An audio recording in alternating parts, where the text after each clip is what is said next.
నాసి రకమైనటువంటి సారాకు కూడా వాళ్ళు అలవాటు అయిపోయి ఆ 5 ఏళ్లుగా చేసినటువంటి ప్రభావం వల్ల కూడా వాళ్ళ లివర్ కిడ్నీ అన్నీ కూడా ఒక్క మారుగా కుప్పికూలిపోవడంతోనే చనిపోవడం అనేటువంటిది కూడా జరుగుతుంది. కాబట్టి ఈ పాపంలో ఖచ్చితంగా గత ప్రభుత్వం జగన్మోహన్ రెడ్డి గారి పాలనలో జరిగినటువంటి నాసి రకం కూడా దీనికి ప్రధానమైనటువంటి కారణం.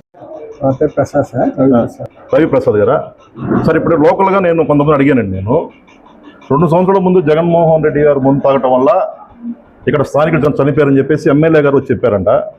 జగన్మోహన్ రెడ్డి గారు ముందు తాగి స్థానికులు చనిపోయారా? ఏమన్నా ఆ రిపోర్ట్ మీ దగ్గరికి వచ్చిందా? చనిపోవడం కారణం ఏంటి సార్? అదే సార్, శాంపిల్స్ పంపించాము, రేపు ఈవినింగ్ అట్లా వస్తుంది. ఎంతకాలం శాంపిల్ తీసుకుని? 72 అవర్స్ ఆగాలి సార్. మొన్న ఈవినింగ్ తీసాము. మొన్న 72 గంటలు ఆగాలి రిపోర్ట్. 72 గంటలు అంటే 3 రోజులు ఆగాలి.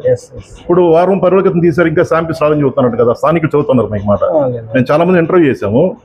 దాదాపుగా వారం క్రితం మేము శాంపిల్ ఫీవర్ సర్వే చేసామండి.